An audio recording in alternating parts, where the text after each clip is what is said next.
अजमल जीरा कवरा भूलो न एक घड़ी, अजमल जीरा कवरा भूलो न एक घड़ी, रूणे चेरा राजा बिसरू न एक घड़ी, भूलू न एक घड़ी, ओ बाबा थाने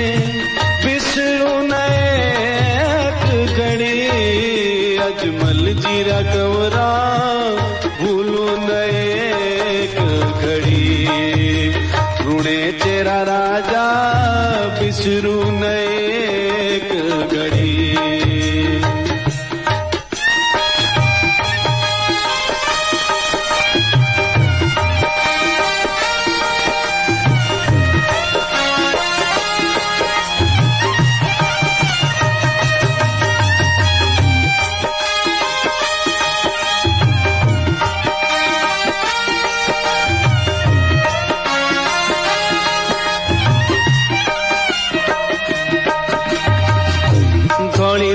ध्वजा धनी रे देव रे फरू के ओ, धोली धोली ध्वजा धनी रे देव रे फरू के ओ, हाथ में फूलोरी छड़ी, ओ बाबा तारे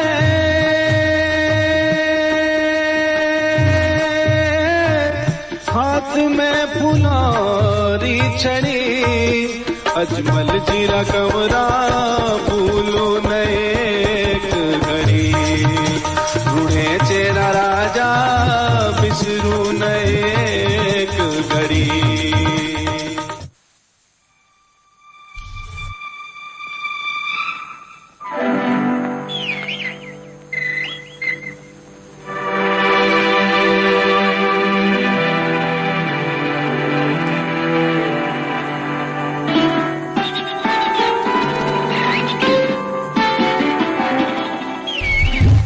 मुलाकात में आज हमारे साथ है राजस्थान राज्य मानवाधिकार आयोग के माननीय अध्यक्ष जस्टिस गोपाल कृष्ण व्यास साहब। बहुत जाना पहचाना नाम है, वकील रहे, हाईकोर्ट के जज रहे और शायद बहुत कम लोग जानते हैं आकाशवाणी के अच्छे उद्घोषक और लोक गायक भी रहे। व्यास साहब बहुत स्वागत है आपका।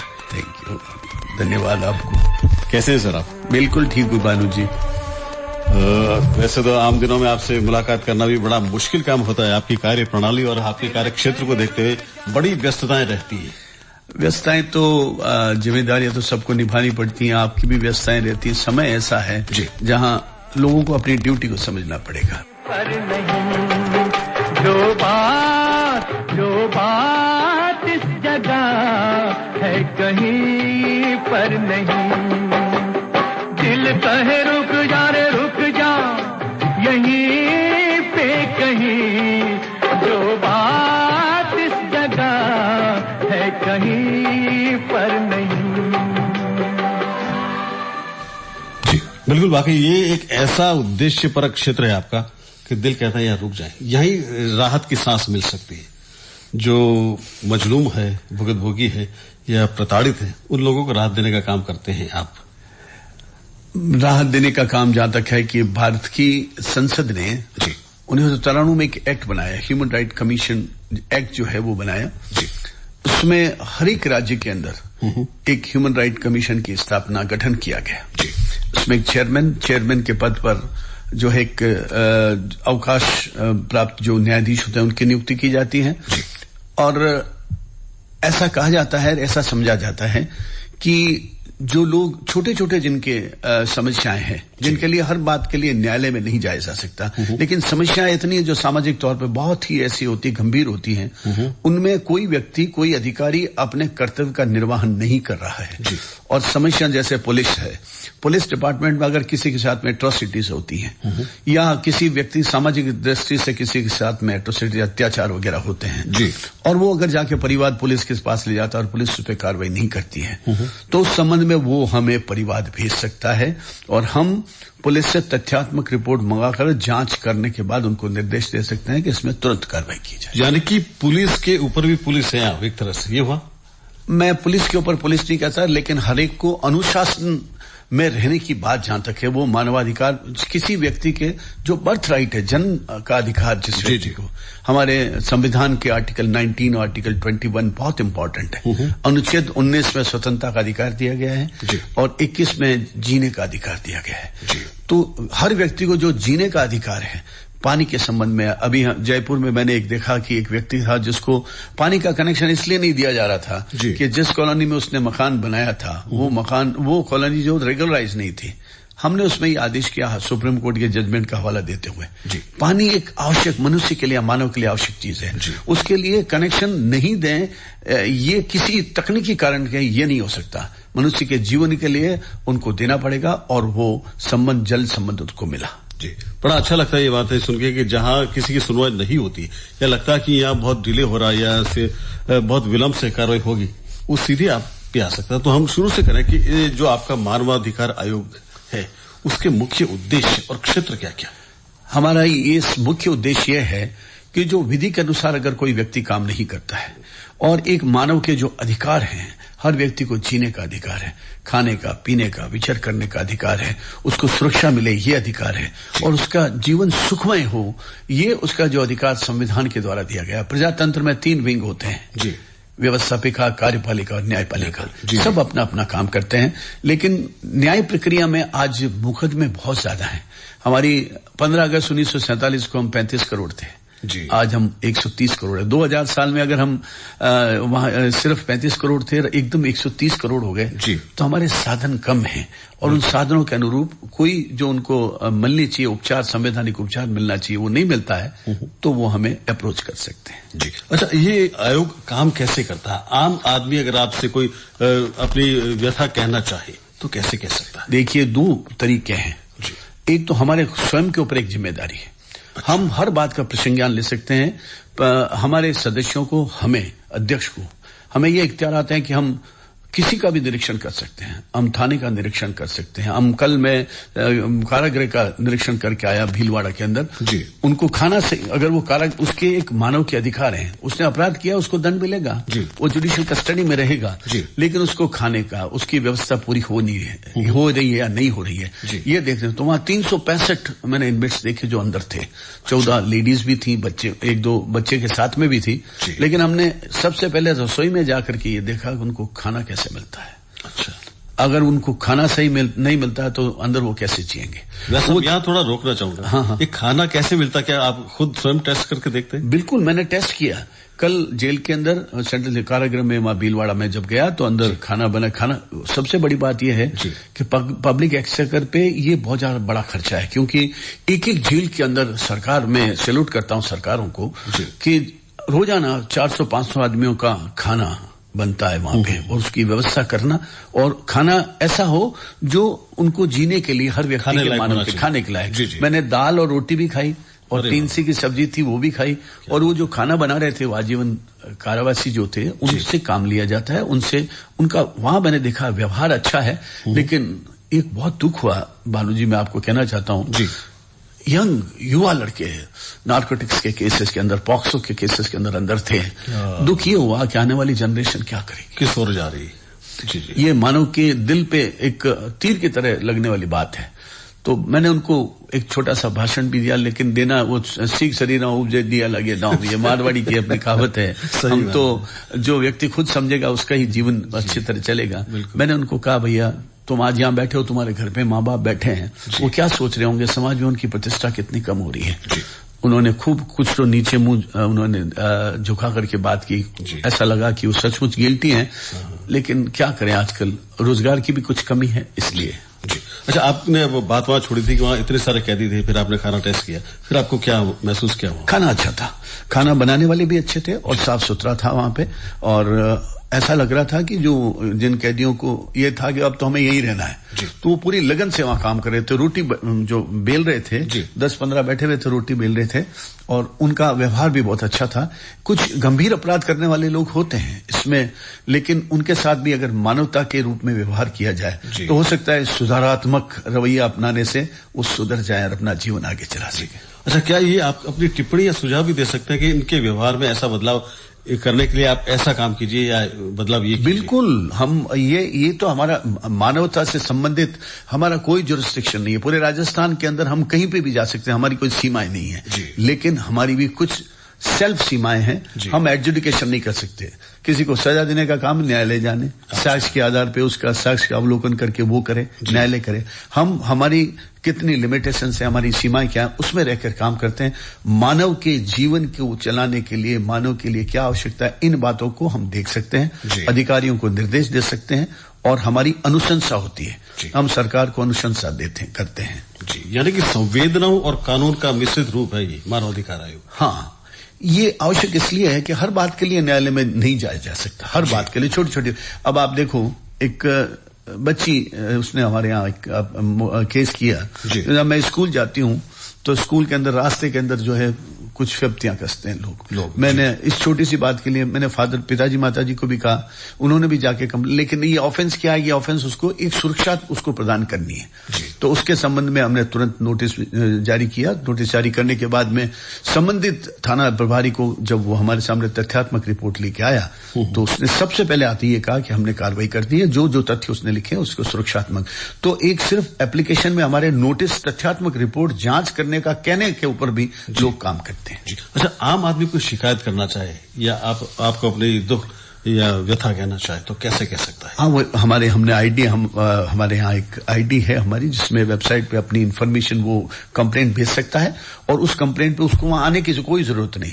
उसको इन्फॉर्मेशन, अब हम ऐसा एक हमने प्रोग्राम शुरू किया है जो 1 महीने के अंदर शुरू करने जा रहे हैं। सारी इन्फॉर्मेशन, क्या आदेश आज हुआ उसकी इन्फॉर्मेशन भी उसको मिलेगी और जो उसकी कंप्लेंट आती है उसको बाकायदा फाइल में दर्ज होती है, उसके नंबर होते हैं, उसकी इन्फॉर्मेशन हम वापस वेबसाइट में उसको दे, और आदेश की प्रति भी हम उसको प्रेषित करते हैं, जो अंतिम आदेश हम देते हैं। हम अनुशंसा कर सकते हैं। मैं एक छोटा सा बताना चाहता था कि एक थोड़े दिन पहले की बात है कि जयपुर के अंदर एक पार्क है, उस पार्क के अंदर एक करंट लगने से एक बालक की मृत्यु हो गई। तो हमने टीवी की न्यूज के ऊपर मैंने संज्ञान लेकर के और नगर निगम को बुलाया और नगर निगम के अधिकारियों को बुलाया। नगर निगम के अधिकारी आए और उन्होंने बताया कि ये ठेका हमारा दिया हुआ है, हमारे कॉन्ट्रैक्ट दिया हुआ है, उसकी निविदाओं के आधार पे वो लोग उसको ठीक करते हैं। हमने उनको इनके खिलाफ एक्शन लिया है और उसके बाद हमने सबको सुनने के बाद उसको 5 लाख रुपए की क्षतिपूर्ति देने के लिए निर्देशित किया और यह कहा कि हम अनुशंसा करते हैं कि एक माँ जिसका 10 वर्ष का बच्चा सार्वजनिक पार्क में गया, सार्वजनिक पार्क में संविधान में ये इंस्ट्रूमेंटल, स्टेट की इंस्ट्रूमेंटलिटी होती है, नगर पालिका स्वायत्त साथी संस्थाएं वो अपना कार्य करती हैं। तो ये अच्छा एनवायरनमेंट देना पर्यावरण के लिए, ये हवा के लिए, पानी के लिए, छोटा बच्चा पार्क में तो जाएगा। तो मुझे ऐसी आशा है कि हमारी अनुशंसा पे गौर किया जाएगा और उसको ये राशि दी जाएगी। अच्छा, कोई आपके यहाँ केस दर्ज करवाता है, अपनी बात कहता तो उसको कोई फीस जमा करानी पड़ती? बिल्कुल नहीं, कोई एक भी पैसा नहीं। आप तो फीस की बात कर रहे हैं, मैंने मेरे मोबाइल नंबर भी दे रखे हैं। अगर कोई व्यक्ति मुझे अब मेरे मोबाइल के ऊपर भी अगर अपनी कंप्लेंट भेजता है तो उसको मैं हम दर्ज करके कॉग्निजेंस तो हम अखबार की कटिंग्स के ऊपर लेते हैं, कॉग्निजेंस हम टीवी की न्यूज के ऊपर लेते हैं। अगर कोई ऐसा हो तो हम जरूर उसके ऊपर कार्रवाई करते हैं। जी। अच्छा, वैसा आपकी व्यस्तता इतनी रहती है तो आपके जो शौक है खुद के गाने के हैं, अच्छा बोलने का, अच्छा साहित्य पढ़ने का है, अच्छे विचार आप अक्सर मंच से देते रहते हैं, तो ये गाने का जो शौक है आपका, क्योंकि आप चूंकि लोक गायक रहे हैं और अभी भी अच्छा गाते हैं, तो ये कैसे पूरा होता फिर बीच में? गाना गाने के लिए किसी के मतलब समय तो गाते रहते हैं। जो खाना खाते हैं तो भी गा लेते हैं। अब खींचड़ा गाना है राजस्थानी का, बैठे बैठे खींचड़ा, बाजरिया थारो खींचड़ो गला गिर गणो सवाद, और कई बार कोई भी गाना होता है वो बैठे बैठे गा सकते हैं अपन। चिरमीरा डाड़ा हमारी चिरमीरा डाड़ा चार वारी जाऊं चिरमी ने, ये सारे सामाजिक सॉन्ग्स हैं जिसको हम बैठे बैठे गा सकते हैं। जी, श्रोताओं को ये भी बता दें कि आपकी माता जी फतेह कुमारी व्यास साहिबा भी लोक गायिका रही और मारवाड़ कोकिला की उपाधि से नवाजी गई है। व्यास साहब, हम चाह रहे थे कि आपका गाया, अभी जो बाबा का मेला चल रहा है, एक अच्छा सा भजन हम सुन लें। हाँ जरूर। अजमल जीरा कमरा भूलो न एक घड़ी, अजमल जीरा कमरा भूलो न एक घड़ी, ऋणे चेरा राजा बिसरू न एक घड़ी भूलू न एक घड़ी ओ बाबा थाने बिसरू न एक घड़ी अजमल जीरा कवरा भूलू न एक घड़ी ऋणे चेरा राजा बिसरू न एक घड़ी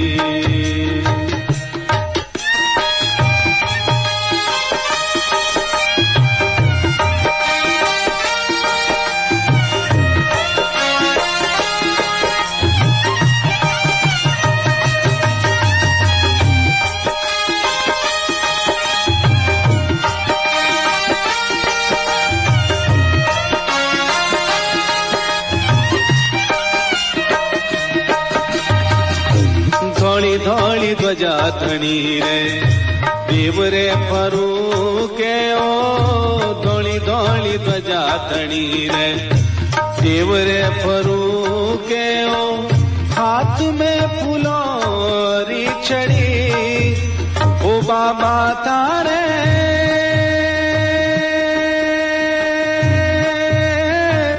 हाथ में फूलोरी छड़ी अजमल जीरा कमरा भूलो न एक घड़ी ऋणे चेरा राजा बिसरू न एक घड़ी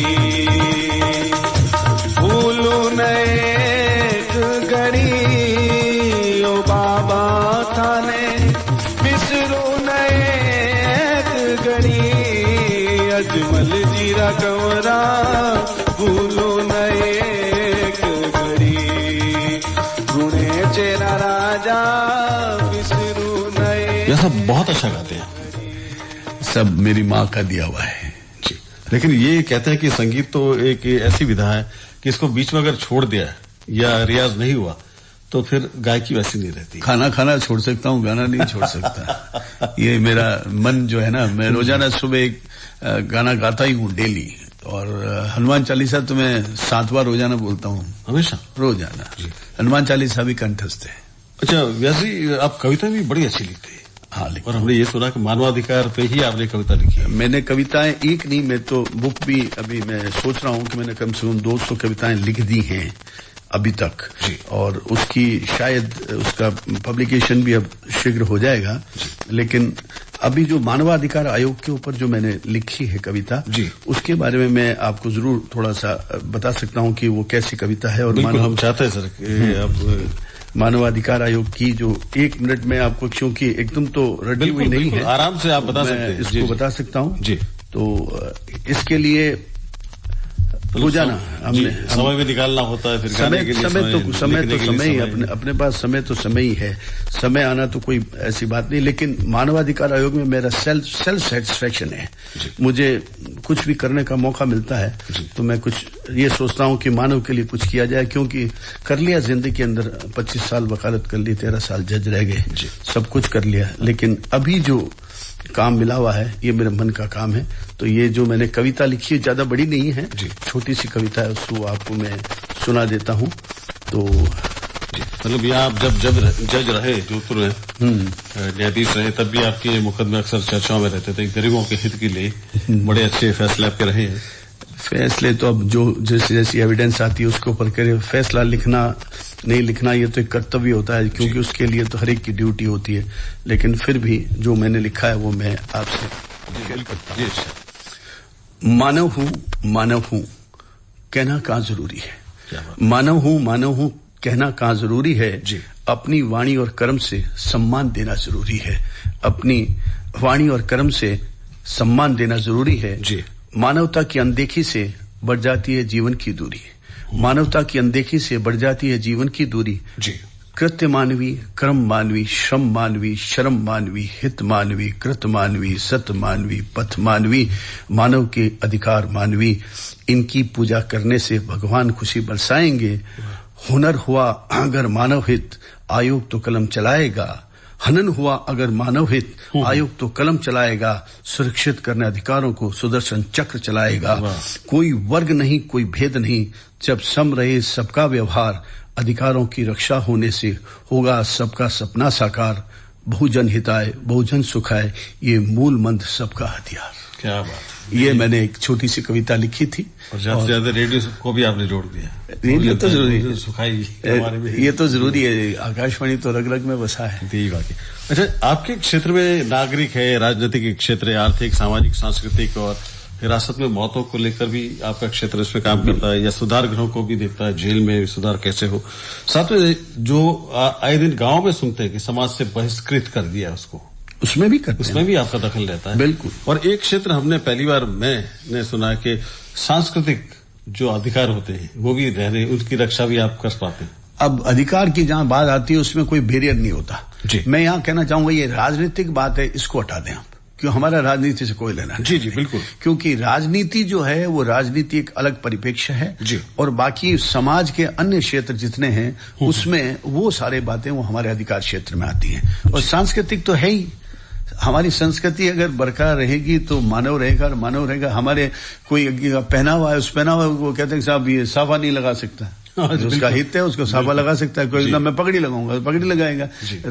right to freedom, the constitution ने हमें, भारत के संविधान ने हमको अधिकार दिया है, जीने का अधिकार दिया है, लेकिन अपने अधिकारों के साथ में दूसरों के अधिकारों पे कोई कुठाराघात नहीं हो, ये देखना पड़ेगा। सी बात है। अच्छा, एक टेक्निकल टर्म है आपके कि शिकायत जो एक्टिविटी होती है उसको 1 साल के भीतर ही कर सकते हैं हम, ऐसा कुछ? 1 साल के हम तो मेरे जाने के बाद मैंने कोशिश की 1 महीने में कर दी जी। कोई बैरियर्स नहीं है, जहां आदमी के अंदर एक करने की डिटर्मिनेशन की हो। Life minus labour is equal to 0, life minus discipline is equal to 0। ये हर एक, मेरा ये मानना है भानु जी। मैं इस आज रेडियो के माध्यम से आपने मुझे मौका दिया, मैं कहना चाहूंगा जी, आने वाली युवा शक्ति को कहना चाहूंगा, घर से निकले तो कांच देखेगा आज मुझे क्या करना है, और वापस आए तो कांच देखेगा आज मैंने क्या किया है। अगर उनके दिल में ये हो कि हाँ सचमुच मैंने कुछ किया है जी, तो बस सफलता जीवन में जा ही नहीं सकती, सफल ही होगा आदमी, पीछे जा ही नहीं सकता जी।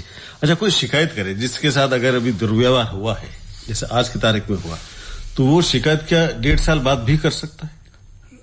देखिए, शिकायत की कंटिन्यूटी का जहां तक सवाल है, जैसे लेडीज का हमने देखा है जी। कई बार क्या होता है कि घरों के अंदर कहते हैं, सास कहती है मैंने तो कुछ कहा ही नहीं, ये तो यूं ही करती, लेकिन उसको एक दुखद स्थिति जब होती है, 2 बेटे होते हैं जी, एक बेटे के ससुराल से आर्थिक दृष्टि से कुछ पिछड़ा होता है तो उसके ससुराल से कुछ कम आता है, तो वो ये नहीं कहती कि तेरे ससुराल से कम आया जी, वो ये कहती है इन्हें हाथ से बड़ा है नहीं, वो तो बहुत जोरदार करियो भाई, इन्हें लैंड पिताजी का है कुछ। तो ये जो दिल के ऊपर जो उसके ऊपर कुठाराघात होता है, उसको वो कंप्लेंट के रूप में कहती है जी। तो उसको हम ऐसे मामले जो होते हैं उनमें हम, और तो कुछ क्राइम तो वो नहीं है, लेकिन सोसाइटी के अंदर तो एक गलत बात है ही जी। यानी कि कंटिन्यूटी हो तो कितने समय बाद आपको शिकायत तो भेजी जा सकती है जब भी, क्योंकि आदमी जब दुखी ज्यादा हो जाता है, कई बार तो पीता रहता है, पुलिस के पास जाता है, पुलिस कार्रवाई नहीं करती। 156(3) में एक ऐसा सेक्शन है जो मैं बताना चाहूंगा, सीआरपीसी का 156(3) है, जिसमें मैजिस्ट्रेट जो है उसको ये इख्तियारात हैं, अगर पुलिस किसी प्रकार का मुकदमा दर्ज नहीं करती, कोई कार्रवाई नहीं करती है, तो 156(3) में वो अपना इस्तिगासा कोर्ट के माध्यम से भेजती है, कोर्ट उसको आदेशात्मक तरीके से उसकी पालन करा सकती है जी। अच्छा, कई लोग एनजीओ चलाते हैं और एनजीओ के नाम पे इधर उधर की बात भी होती रहती है, क्या एनजीओ भी आपके कार्य क्षेत्र में आते हैं? एनजीओ जो चलते हैं ना, अगर वेलफेयर ऑफ द सोसाइटी है जी, समाज के वेलफेयर के लिए है, उसपे तो कोई क्वेश्चन मार्क नहीं हो सकता जी। लेकिन होता यह है कि कुछ एनजीओ ऐसे हैं जिनका जो मुख्य ध्येय है पैसा कमाना है, वो नहीं होना चाहिए। और कुछ ऐसे हैं जो एनजीओ अपने पथ भ्रष्ट हो जाते हैं, अपने उद्देश्य से दूर हो जाते हैं जी। उन लोगों को ये ध्यान में रखना चाहिए कि हम जिस उद्देश्य को लेकर एनजीओ चला रहे हैं उस उद्देश्य को हम नहीं भूलें जी। अच्छा, कई कार्यक्षेत्र आपके इस परिधि से बाहर भी है क्या, जैसे सेना है या कोर्ट है या लंबित जो केस चल रहा है? नॉर्मली जहां पे कानून के तहत कार्रवाई की जाती है। जैसे सेवा संबंधी मामले हैं जी, वो हमारे यहाँ नहीं आ सकते।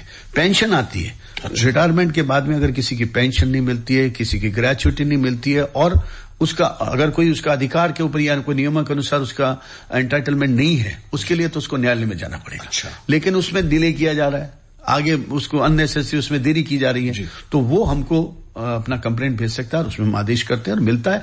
मेरा तो मानना ये है कि आयोग से जितनी भी जाती हैं कार्रवाई, कल जिलाधीश जो थे वहां अपने भीलवाड़ा के अंदर, उनको मैंने उसी वक्त कहा तो 55,000 रुपए का पेमेंट नहीं हो रहा था। उन्होंने नगर परिषद को बोला, उस वक्त बैठे थे कि भैया ग्रेच्युटी का पेमेंट क्यों नहीं कर रहे हैं कि साहब वो 55 की सर्टिफिकेट नहीं मिला। तो मैंने कहा 14 से रिटायर हुआ, इसको नहीं मिला, इमीडिएटली उसका पेमेंट हुआ। तो ये हमारा कार्य क्षेत्र है। ये सुन के बड़ा ही अच्छा लगता है कि न्याय हाथों हाथ मिलने वाली शक्तियां भी आपके पास रहती है।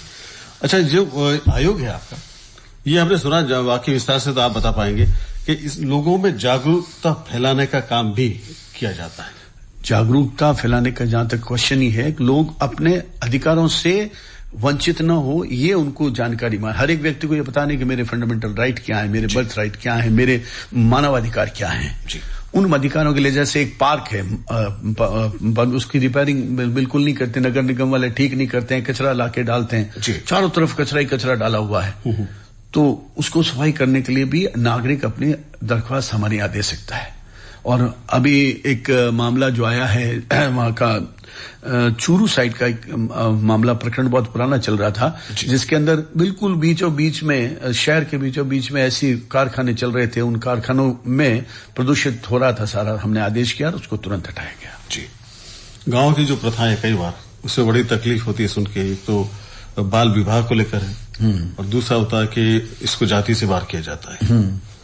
तो उन लोगों को कैसे आप तक पहुंचा जाए या पहुंचाना होता है? देखिए, हमारे यहाँ तो मैंने आपको बताया आईडी हमारी है, उसके ऊपर हमको वेबसाइट पे अपनी कंप्लेंट भेजे, और अगर हमें टीवी पे भी पता चल जाएगा, अगर कोई अखबार में भी न्यूज हमें पता जाएगी कि पंचायत क्यों पैरेलल कोर्ट कोई नहीं चला सकता, पैरेलल कोर्ट चल ही नहीं सकती।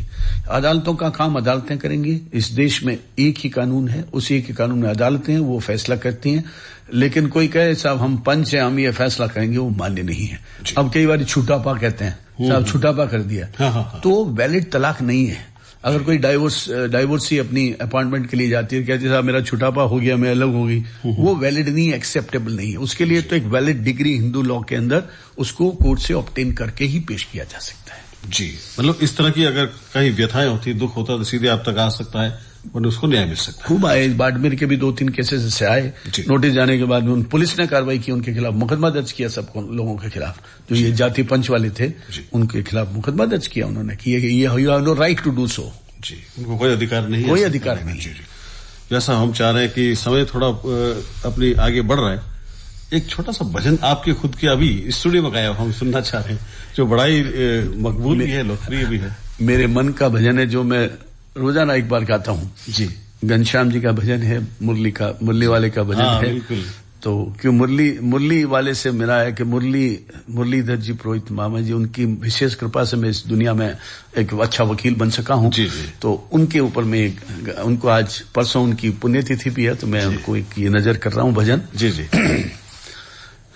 ओ जी मारो मोहन मुरली वालो रे, श्याम मारो दाऊ जी छो गालो रे, उबो जमुना री तीर हेठाडो जमुना री तीर, जमुना नीर सवावणो रे, निर्मल वाको नीर, पानी भरे पीणी आरियो रे, ओडण दिकणी रो चीर, श्याम मारो घड़ो चावता जाओ रे, श्याम मारो घड़ो चावता जाओ रे, उबो जमुना री तीर, मैं थने सोमरा बरजियो रे, बरसोने मती जाए,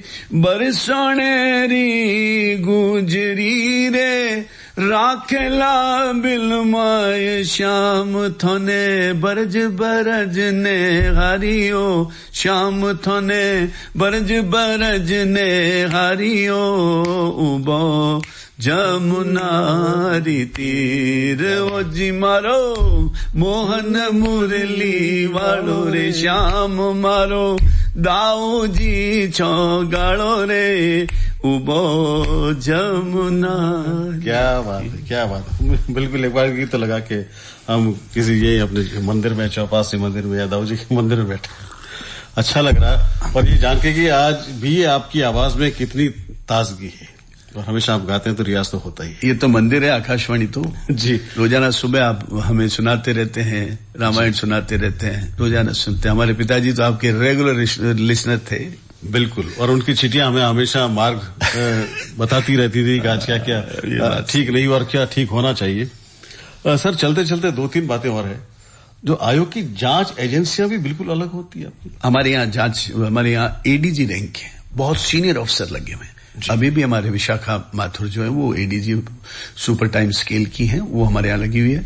हमारे यहाँ एसपी भी है, एडिशनल एसपी भी हैं, हमारे यहाँ 2 सब इंस्पेक्टर्स भी हैं, कांस्टेबल्स भी हैं।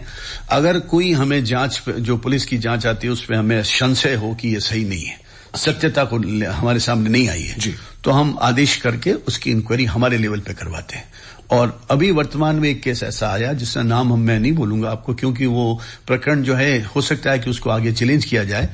उसमें एक थाने में बुला करके कोई मकान खाली कराने के लिए उसको मारपीट की गई और उसने खाली नहीं किया और उसने हमारे यहाँ कंप्लेंट भेजी।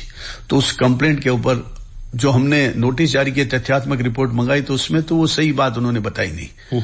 तो हमारे यहाँ से हमने इंक्वायरी के लिए भेजा, जो तथ्य सामने आए उसमें बिल्कुल ही आया कि उसको खाली कराने के लिए उसके साथ मारपीट की गई और उस मारपीट पे उसने मेडिकल अपना करवाया। उस मेडिकल के अंदर ये पता है उसके शरीर पे चोटें थी। हमने आदेश किया और 1 लाख रुपए का जुर्माना क्षतिपूर्ति का देने का अनुशंसा की पुलिस डिपार्टमेंट को, और हमने उनसे ये भी कहा ये पैसा उस अधिकारी की तनख्वाह से रिकवर करें। अच्छा, इसका फॉलोअप भी रहता है? हाँ, फॉलोअप के हम कंटेम्प्ट के पावर हमको नहीं है। हम कंटेम्प्ट अवमानना की याचिका जो होती है वो अवमानना की याचिका हमारे सामने पेश नहीं हो सकती, लेकिन आदेश में अगर ताकत हो, शक्ति हो, कानून, तो अवमानना क्या उनको मानना ही पड़ेगा। अदरवाइज हम ये कह सकते हैं 16 अनुशासनात्मक कार्रवाई इन लोगों के खिलाफ की जाए। जी, कितना अच्छा लगता है ये सब सुन के। एक बहुत बड़ा हाथ हमारे पीछे। चलते चलते आम आदमी को शायद पता ही नहीं कि उनके इतने अधिकारों की रक्षा करने के लिए एक बहुत बड़ी एजेंसी उनके साथ है।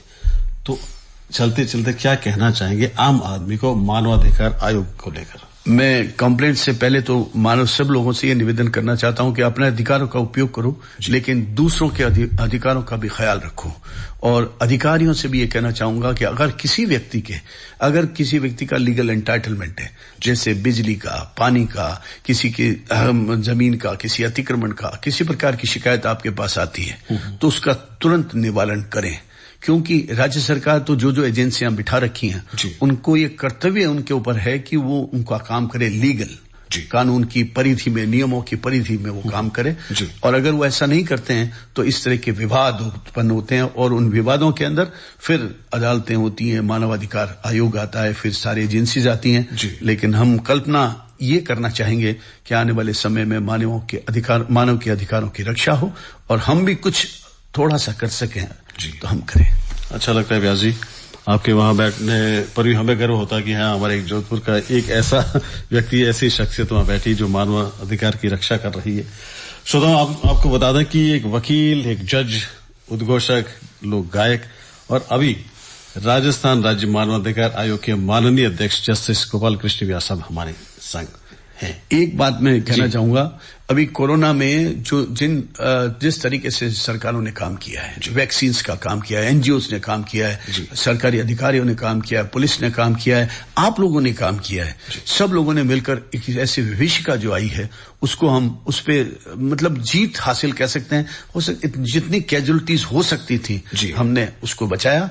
मैं सब लोगों को बधाई और धन्यवाद देना चाहता हूं और ये भी आशा करता हूं कि आने वाले समय में भगवान हम पे कृपा करे और ये तीसरी लहर तो आए नहीं, और बस हम लोग बिल्कुल, मैं थोड़ी सी एस्ट्रोलॉजी भी जानता हूं इसलिए कहता हूं आएगी नहीं।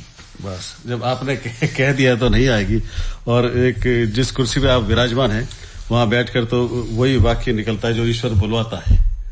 तो मैं समझता हूँ कि तीसरी लहर बिल्कुल नहीं आएगी, लेकिन व्यास साहब की लहर बार बार इस आकाशवाणी में आती रही, हम जरूर चाहेंगे। आप पधारते हैं लोगों को जागरूक करने के लिए। फिलहाल आदरणीय व्यास साहब आप पधारे, आपका बहुत बहुत धन्यवाद।